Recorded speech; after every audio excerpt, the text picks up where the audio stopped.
Bonjour chers élèves. Je vous ai laissé la dernière fois avec la question de la localisation, d'abord de la détermination de la relation de dominance entre les allèles de l'anomalie responsable donc d'une anomalie responsable des allèles responsables d'une anomalie dans cette famille tunisienne. Et la question c'était l'allèle de l'anomalie peut être dominant, l'allèle de l'anomalie peut être récessif et on vous a demandé de discuter les deux hypothèses à la fois. J'espère que vous avez fait un petit effort pour répondre à cette question. Avec vous, on va essayer donc aujourd'hui de voir comment on peut répondre à ce genre de questions. D'abord, on va les discuter les hypothèses une par une. On va essayer donc de discuter la première hypothèse. L'hypothèse 1, l'allèle de l'anomalie est dominant. L'arbre généalogique, on va toujours essayer donc d'observer le maximum les individus qui appartiennent à cet arbre généalogique. L'allèle de l'anomalie est dominant. Je trouve bien sûr des malades dans toutes les générations et remarquez très bien que chaque individu malade dans la deuxième génération ainsi que dans la troisième génération a au moins un parent malade. Donc ça c'est une méthode, c'est une approche de discussion. Tout descendant malade doit avoir au moins un parent malade. C'est le cas des descendants de 1, de 3 et 3-1. Mais en génétique, il n'y a pas un seul, bien sûr, il n'y a pas une seule approche pour discuter. Il y a plusieurs possibilités de discussion, il y a plusieurs raisonnements possibles. Peut-être que l'un de vous va me dire que je vais utiliser la fille de 2. Je peux discuter sur la fille de 2. Bien sûr, on peut discuter sur la fille de 2, on peut accepter tous les raisonnements à condition qu'ils soient logiques. La fille de 2, elle est saine. Et je discute une anomalie qui est dominante. La fille de 2, elle est saine, donc elle est obligatoirement homozygote. Elle porte les deux allèles sains. Elle aurait hérité un allèle de son père sain et un deuxième allèle de sa mère. Donc chez la mère, l'allèle de l'anomalie se trouve à l'état masqué. L'allèle de l'allèle sain se trouve à l'état masqué. L'allèle de l'anomalie, puisque la mère elle est malade, c'est l'allèle sain qui se trouve à l'état masqué. Dans ce cas, on peut retenir l'hypothèse de l'anomalie qui est dominante. Donc l'hypothèse est à retenir. On peut discuter, donc on peut dire que chaque individu malade a au moins un parent malade, c'est le cas de ces deux individus et de la fille de la troisième génération, ou bien aussi on peut discuter sur les individus sains. Deuxième hypothèse, l'hypothèse, l'allèle de l'anomalie est récessif. Donc je discute à partir d'une hypothèse. Un allèle récessif ne s'exprime qu'à l'état homozygote, je le rappelle toujours. J'ai une fille malade ici, 3-1. La fille malade 3-1 aurait hérité un allèle de la maladie de son père, qui est l'individu de 3. Et un deuxième allèle, obligatoirement, de sa mère.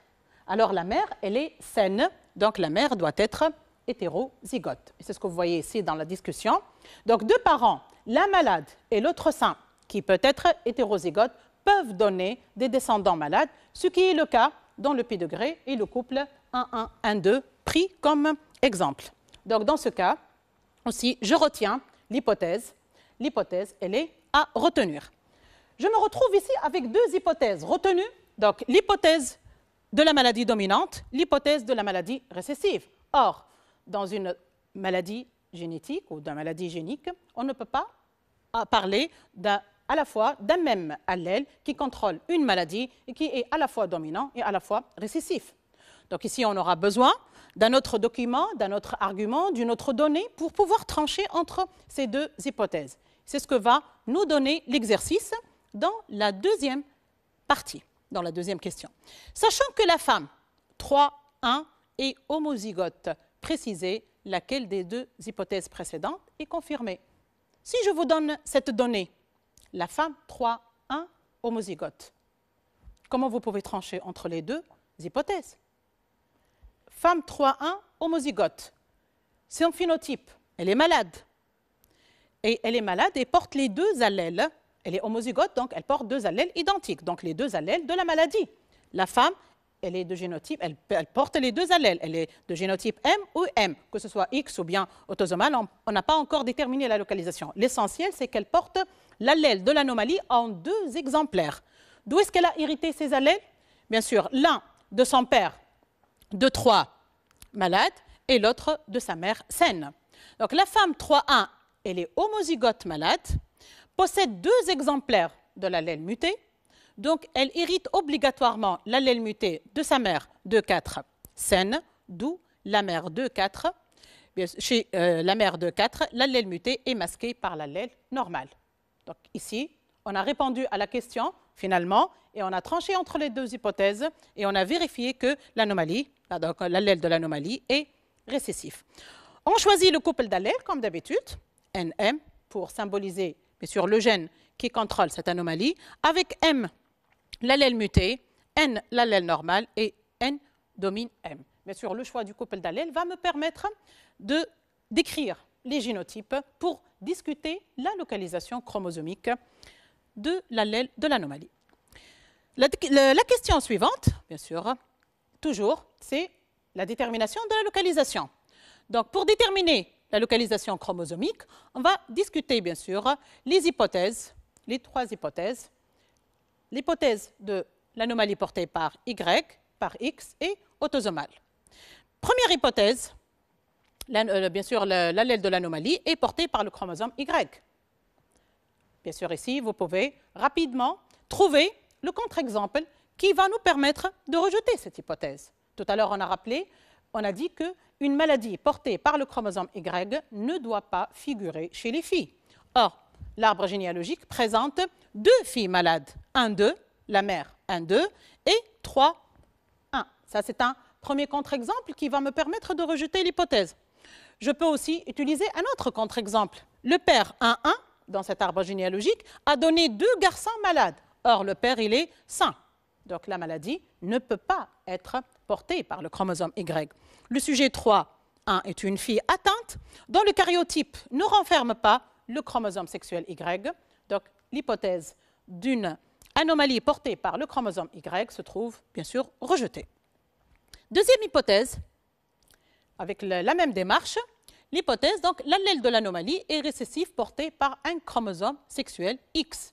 Récessif porté par le chromosome X, l'arbre généalogique, bien sûr, on va essayer de trouver, bien sûr, ici, on va essayer d'étudier, bien sûr, la localisation sur les individus malades, essentiellement. Je vais prendre le cas des individus malades. Premier individu malade auquel je vais m'intéresser, c'est la fille 3-1. La fille 3-1, elle est malade. Donc, son génotype serait obligatoirement XM, XM. D'où est-ce qu'elle a hérité ces 2 allèles? Bien sûr, un allèle XM de son père, malade, et un allèle XM de sa mère. La mère, elle est saine, mais elle peut être hétérozygote. Donc, voilà le premier. La fille, malade de génotype XM, XM, hérite un XM de son père, qui doit être malade. Ce qui est le cas de la fille 3-1 et le père de 3. Donc, jusque-là, je n'ai pas de contre-exemple. Je prends un deuxième cas. La femme 1-2, elle est malade. Donc, la maladie, elle est récessive, portée par X. Donc, son génotype serait automatiquement, obligatoirement, XM-XM. Elle va donner l'allèle XM à tous ses enfants. Les garçons, les 2 garçons sont malades. Donc, les 2 garçons héritent Y de leur père, qui est sain, mais héritent XM de leur mère. Et les 2 garçons se trouvent malades. Donc, deuxième observation dans cet arbre, la mère malade de génotype XM-XM donne XM à tous ces garçons qui doivent être malades, ce qui est le cas pour la mère 1-2 et les garçons, bien sûr, 2-1 et 2-3. Il n'y a pas de contre-exemple ici. Donc, qu'est-ce que je fais? Tout simplement, je retiens l'hypothèse jusqu'à preuve du contraire. L'hypothèse est à retenir. Je retiens l'hypothèse et je passe à la discussion de l'hypothèse suivante. J'ai dit bien, je retiens l'hypothèse, mais je n'ai pas vérifié l'hypothèse. Tant que je n'ai pas encore discuté l'hypothèse de l'allèle porté par un autosome, je n'ai pas encore terminé. Je dois terminer l'hypothèse de l'allèle porté par un autosome. Troisième hypothèse, donc l'allèle de l'anomalie est récessif porté par un autosome. Dans ce cas, bien sûr, l'arbre généalogique, on va s'intéresser aux malades, les 2 malades, les 2 garçons, bien sûr, 2, 1 et 2, 3. J'ai 2 garçons malades.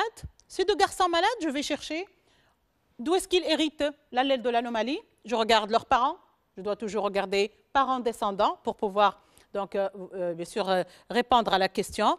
pour pouvoir déterminer les génotypes et surtout pour pouvoir déterminer l'origine de l'anomalie chez les descendants. Les deux garçons malades héritent un allèle de la maladie de la maman, de la mère qui est malade, donc un d'eux, et un deuxième du père qui est sain et qui doit être hétérozygote, ce qui est possible. La fille aussi, donc je reviens à la fille tout de suite, les individus de 1, de 3, étant malades de génotype MM, auraient reçu l'allèle M de la mère 1-2, malade de génotype MM, et du père 1-1 sain qui doit être hétérozygote. C'est le cas donc des deux garçons. La fille, elle est malade aussi. La fille, donc, elle est de génotype MM, la même chose. D'où est-ce qu'elle a hérité ses allèles? L'un du père qui est malade, l'autre de la mère qui est saine. C'est le cas, bien sûr, de la fille 3-1. Donc, ce qui est possible aussi, je retiens l'hypothèse. Donc, voilà ici, je me retrouve avec deux hypothèses retenues. Celle d'une anomalie portée par le chromosome X et d'une anomalie portée par le chromosome par un autosome. Comment, bien sûr, on peut trancher entre les deux? Toujours, c'est l'exercice qui nous donne, bien sûr, les indices qu'on peut utiliser pour pouvoir répondre à cette question. L'indice que nous donne l'exercice, on a pu déterminer chez certains individus de ce pédigré la séquence d'ADN de l'allèle normal et celle de l'allèle responsable de la maladie. Voilà donc ici l'utilisation de la technique de la biologie moléculaire et de l'analyse de l'ADN. Le tableau suivant représente les résultats obtenus. Quelle précision apporte ce tableau vis-à-vis de la localisation chromosomique de l'allèle de l'anomalie? Et justifiez votre réponse. Pour pouvoir répondre, je vais essayer de mettre les deux documents ensemble, l'arbre et le tableau, pour pouvoir faire la correspondance.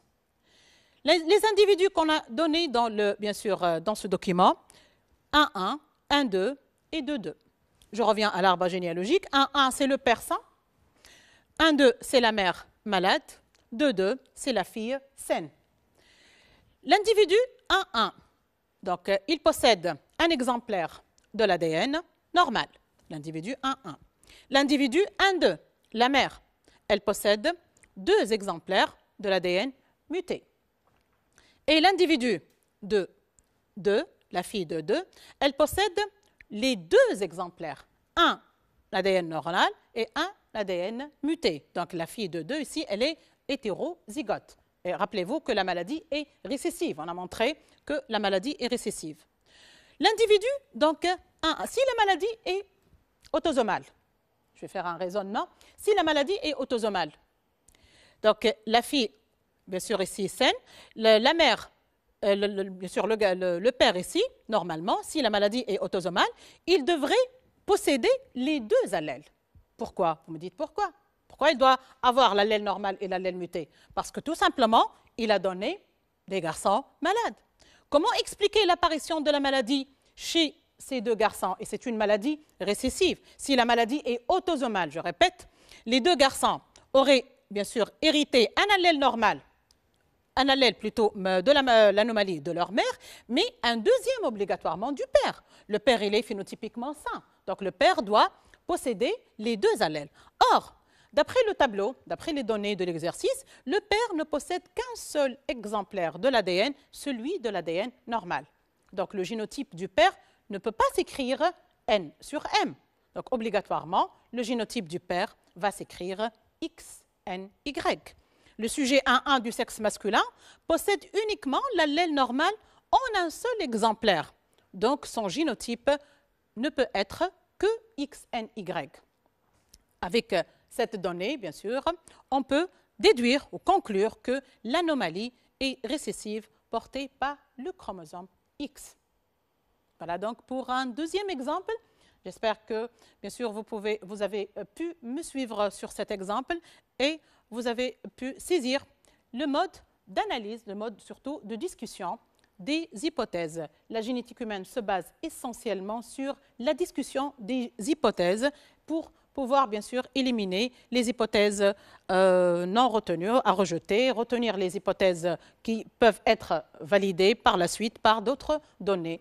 Et un exemple de ces hypothèses. On passe maintenant à une autre activité Pardon, on a encore une autre question dans cet exercice. Voilà. La femme 3-3, enceinte, craint d'avoir une fille malade. La crainte de cette femme est-elle justifiée? Argumentez votre réponse. Donc, la femme, ici, 3-1, elle est enceinte et elle attend bien sûr un bébé. Ce fœtus, on ne sait pas si ce fœtus sera malade ou non. La femme, elle est inquiète. Est-ce que sa crainte est justifiée ou non? D'abord, si on essaie de rappeler, la maladie, on a dit tout à l'heure que la maladie, elle est récessive, portée par le chromosome X. La femme, 3-1, elle est de génotype XM, XM, elle est malade. Et le père, 3-2, il est sain. Donc, il est obligatoirement de génotype XNY. Donc, les filles, toutes de génotype XN, XM, donc toutes saines, d'où la crainte de la mère n'est pas justifiée. La mère, elle attend une fille. Si la mère, donc, attendrait un garçon, quelle serait la réponse dans ce cas? Donc, si si le fœtus était un garçon, dans ce cas, le garçon hérite Y de son père, mais il va hériter obligatoirement XM de sa mère. Donc, le garçon, probablement, donc, il serait malade si, bien sûr, le fœtus est un garçon. Mais le fœtus est une fille, d'après les données, et la fille, donc, tant mieux pour la mère, elle sera saine. Bien, on passe maintenant à notre troisième activité. Et dans notre troisième activité, bien sûr, on va essayer de résoudre d'une autre façon une, bien sûr, ici, anomalie, donc répondre à la question pour la localisation et à la fois la dominance en discutant toutes les hypothèses possibles. Le p-degré suivant est celui d'une famille dont certains nombres sont atteints d'une anomalie génique grave. On vous demande, en vous basant sur le p-degré, de discuter les hypothèses suivantes. Ici, c'est l'exercice qui vous donne les hypothèses. Et vous devez les discuter une par une, en prenant, bien sûr, en éliminant les cas impossibles, en testant les cas possibles, et bien sûr, par la suite, on va essayer donc de voir si les hypothèses se trouvent retenues, on les retient jusqu'à d'autres documents que nous donne l'exercice et qui vont nous permettre de trancher. Première hypothèse, l'allèle de cette anomalie est récessif porté par le chromosome X. Deuxième, l'allèle de cette anomalie est dominant porté par le chromosome X. L'hypothèse 3, l'allèle de cette anomalie est récessif porté par un autosome. Et la quatrième hypothèse, l'allèle de cette anomalie est dominant porté par un autosome. Commençons d'abord par la première hypothèse. On va discuter ensemble. La première hypothèse, l'allèle responsable de cette anomalie est récessif porté par le chromosome X. Pour cela, on va choisir un couple d'allèles qu'on va utiliser pour, bien sûr, désigner les génotypes des individus. Soit le couple d'allèles NM toujours, avec M allèle de l'anomalie ou N allèle normal, et N domine M. Je discute le cas d'une anomalie récessive portée par le chromosome sexuel X. Dans ce cas, bien sûr, on va raisonner sur l'individu, essentiellement l'individu de 3, le garçon de 3. D'après cette hypothèse, le garçon de 3 serait de génotype XMY. Je vais ici, donc, le garçon serait de génotype XMY. Il aurait hérité Y de son père, mais XM obligatoirement de sa mère. Alors que la mère, elle peut être hétérozygote. La mère, elle est saine, mais elle peut porter l'allèle de l'anomalie qui se trouve à l'état masqué, ce qui est possible. Donc, je retiens l'hypothèse. Donc, il n'y a pas de contre-exemple. Je n'ai pas à rejeter l'hypothèse. Deuxième hypothèse. On passe maintenant à la discussion de la deuxième hypothèse. L'allèle de l'anomalie est dominant porté par le chromosome sexuel X. L'arbre généalogique, toujours avec, bien sûr, on doit toujours donner de l'importance à l'observation de l'arbre généalogique, et le couple d'allèles avec lequel je vais travailler. Maintenant, j'ai changé pour le couple d'allèles et j'ai utilisé la lettre M en majuscule puisque je discute l'hypothèse d'une anomalie dominante portée par le chromosome X. Donc l'allèle N, c'est l'allèle normal et c'est M, cette fois-ci, qui va dominer. Bien, dans ce cas, je vais raisonner toujours sur l'individu, sur 3-3. L'homme 3-3, le garçon 3-3. 3-3, il est atteint et il est de génotype XMY. Il hérite Y de son père, mais XM de sa mère de 2. Cette mère, elle doit être obligatoirement malade. Sinon, elle ne peut pas transmettre l'allèle de la maladie à son fils. Or, d'après l'arbre généalogique, ce n'est pas le cas. Donc cette hypothèse se trouve rejetée par ce contre-exemple. Hypothèse rejetée. Troisième hypothèse. L'allèle de l'anomalie est récessif et porté par un autosome. L'allèle de l'anomalie, dans ce cas, il est autosomal, donc l'écriture des génotypes, bien sûr, ne prend pas, il n'y a pas de différence entre l'écriture des génotypes garçon ou fille. Déjà, j'ai ici seulement des garçons sur cet arbre généalogique. L'individu 3,3 est malade de génotype MM, il aura reçu l'allèle M du père de 3 malade de génotype MM et de la mère de 2 saine qui doit être obligatoirement hétérozygote. Donc, ce qui est possible. Il n'y a pas de contre-exemple. La mère 1,2 peut être hétérozygote, elle est saine, et elle peut avoir l'allèle à l'état masqué. L'hypothèse se trouve retenue. Dernière hypothèse, la maladie, ou l'allèle de la maladie, il est dominant autosomal. Voilà la quatrième hypothèse. Cet allèle de l'anomalie, dominant autosomal, le couple qu'on a choisi, bien sûr, et on va discuter sur les 2 garçons, 2, 1 et 2, 2. De 1 et de 2, la fille et le garçon, pardon, de 1 et de 2. Donc les descendants de 1, de 2, ils sont tous les deux sains. Donc sont de génotype N sur N. Il hérite un allèle N de la mère 1, 2 qui est saine, normalement, et le père qui est malade, mais le père peut être hétérozygote. Donc ce qui est aussi possible. L'individu sain, 3, 2, la fille. Elle est saine, donc elle hérite un allèle sain de sa mère saine et un deuxième allèle de son père qui est malade, mais qui peut être hétérozygote, donc ce qui est possible. Cette hypothèse aussi se trouve à retenir.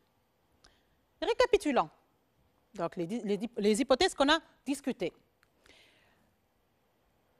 L'allèle de l'anomalie peut être donc à la fois récessif porté par X, première hypothèse retenue, récessif autosomal, deuxième hypothèse retenue, et dominant autosomal, c'est la troisième hypothèse retenue. Comment on va trancher entre ces 3 hypothèses? Donc on va chercher dans l'exercice d'autres données qui vont nous permettre de retenir une seule hypothèse parmi ces 3. La femme 3,2 s'est inquiétée quant à l'état de santé de son futur enfant. Pour répondre à cette inquiétude, on a établi le karyotype du fœtus F et on a analysé par la technique de l'électrophorèse, qu'on vient de voir dans la vidéo de la dernière séance, l'ADN des sujets 3,2 et 3,3. Les résultats obtenus sont indiqués dans le document suivant. Donc, le document ici nous donne le karyotype du fœtus, mais aussi nous donne l'analyse de l'ADN du fœtus et les allèles présents, c'est le fœtus. On vous demande ici, en vous basant sur l'analyse de l'ADN, précisez en justifiant votre réponse l'hypothèse confirmée. On va s'intéresser à l'analyse de l'ADN et ici, l'exercice nous demande de, bien sûr, justifier la réponse, mais surtout de, bien sûr, chercher l'hypothèse confirmée. Donc, parmi ces 3 hypothèses, on va retenir une seule. Comment ces données vont nous aider, bien sûr, à éliminer 2 hypothèses parmi les 3? Comment l'analyse de l'ADN et l'arbre généalogique vont nous permettre de trancher entre les hypothèses et surtout comment on va exploiter cette analyse d'ADN. L'analyse d'ADN chez les individus 3,2 et 3,3 montre des tâches, bien sûr, de l'ADN et ces tâches d'ADN sont qualifiées de allèle A1 et allèle A2. Première étape, on va essayer donc d'abord d'identifier les allèles A1 et A2. Quel est l'allèle responsable de l'anomalie? On va s'intéresser à l'individu 3,3 qui ne possède que l'allèle A2. L'individu 3,3 phénotypiquement malade, mais ne possède que l'allèle A2. Donc on peut identifier l'allèle A2 comme étant l'allèle de l'anomalie et l'allèle A1 comme étant l'allèle normal. Bien. L'individu maintenant, donc 3,2. L'électrophorèse nous a donné 2 individus. À partir de l'individu 3,3, on a identifié l'allèle de l'anomalie et l'allèle normal. l'électrophorèse de l'individu, 3,2 maintenant. La fille, 3,2. Elle est saine et elle possède deux allèles. Elle possède à la fois l'allèle normal, mais aussi l'allèle de l'anomalie. Phénotypiquement saine, donc l'allèle de l'anomalie, il est masqué par l'allèle normal. Donc l'allèle de l'anomalie masqué, la fille 3,2, elle est hétérozygote et saine. Et dans ce cas, la maladie, bien sûr, est récessive. On peut déduire, conclure que la maladie est récessive puisqu'on a une fille saine et qui présente à la fois l'allèle sain et l'allèle de l'anomalie. Reste maintenant à répondre à la question. Donc, la maladie récessive, mais est-ce qu'elle est récessive autosomale ou récessive portée par X? Donc, reste à déterminer, bien sûr, la localisation. Toujours grâce à l'analyse de l'ADN. Et l'analyse de l'ADN, bien sûr, est grâce à l'individu 3,3 qui est un garçon. Le garçon, il est atteint et porte un seul exemplaire de l'allèle. Donc, son génotype s'écrit obligatoirement XMY. Donc, à partir de cette analyse, on peut déduire que l'allèle de l'anomalie, cette anomalie étudiée dans cette activité, est porté par un chromosome X et il est récessif. Donc, l'anomalie étudiée ici est récessive, portée par le chromosome sexuel X. Bien. En analysant les résultats, le médecin n'a pas conseillé la femme 3,2 d'interrompre sa grossesse. Expliquez le point de vue du médecin. Et bien sûr, rappelez-vous tout à l'heure, je vous ai dit qu'en génétique humaine, on utilise bien sûr les arbres généalogiques, l'analyse des arbres généalogiques, on utilise les nouvelles techniques de biologie moléculaire, mais aussi on utilise l'analyse des karyotypes. Un karyotype va me donner des indices sur le fœtus. Premier indice que je peux déterminer à partir du karyotype, d'abord c'est son sexe. Ici, d'après le karyotype ici, j'ai deux chromosomes sexuels XX, une paire de chromosomes sexuels X, donc le fœtus est une fille. Elle présente la paire X dans son karyotype. Et d'après le P degré, son père, il est sain. Le fœtus, le couple 3,1 et 3,2 est un couple sain. Le père, il est sain. Donc son génotype s'écrit obligatoirement XNY. La fille va hériter obligatoirement un allèle XN de son père, qui est sain. Donc elle sera une fille saine et tant mieux pour la mère. Ainsi, le médecin n'a pas conseillé la femme 3,2 d'interrompre sa grossesse. Vous voyez ici comment on a pris donc ces exemples pour, à chaque fois, vous voyez qu'à la fin de chaque activité, on a répondu à la fin donc, de chaque activité à deux questions. Donc, pour déterminer le mode de transmission d'une maladie, on doit déterminer d'abord la relation de dominance et la relation entre la localisation, bien sûr, de l'allèle. L'étude de l'analyse de l'ADN, le fœtus, le karyotype du fœtus, ont permis de détecter, quand vous voyez ici deux cas, dans les deux arbres généalogiques, on vous demande si le fœtus sera sain, si le fœtus sera malade. Donc, grâce à l'étude des karyotypes, grâce à l'analyse de l'ADN, grâce à ces nouvelles techniques, bien sûr, de biologie moléculaire, on peut prévoir si jamais un fœtus aura ou non une anomalie héréditaire. Et bien sûr, ça fait le sujet de notre dernière partie de ce cours, à savoir le diagnostic prénatal.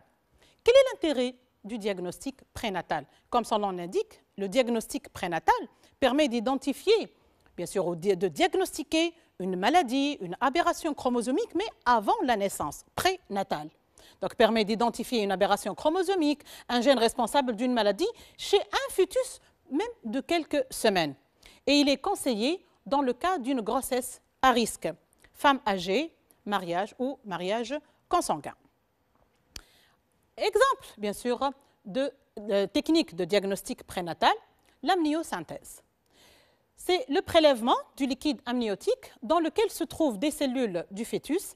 Il est pratiqué à la 17e semaine de la grossesse par ponction, donc à l'aiguille sous contrôle échographique. Donc on prélève quelques cellules à partir du liquide dans lequel baigne l'embryon.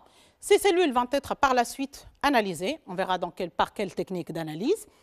Cette technique est pratiquée à la 17e semaine de grossesse et permet donc de réaliser d'abord le karyotype du fœtus, puisque le liquide dans lequel baigne le fœtus, il possède des cellules fœtales.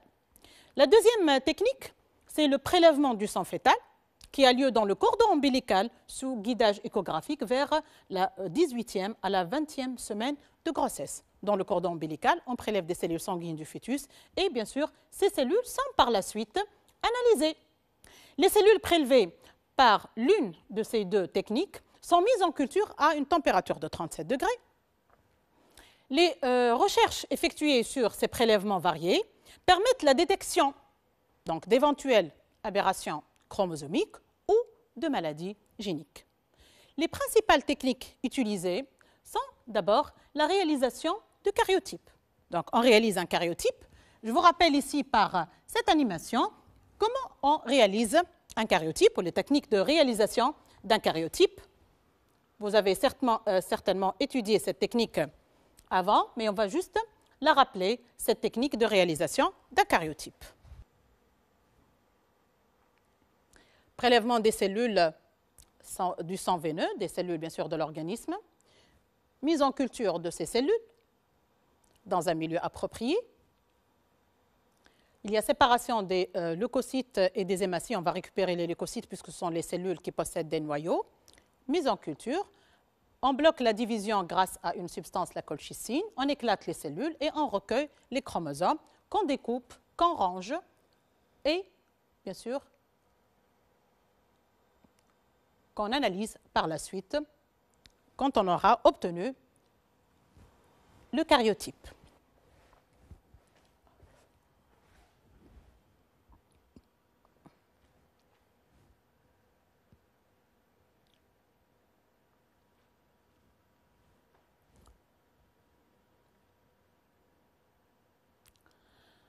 Donc, cette technique d'analyse de karyotype nous permet d'analyser un karyotype normal et qu'on a déjà analysé, bien sûr, dans la diapo précédente. Bien. Deuxième technique, ou bien, c'est l'analyse du karyotype.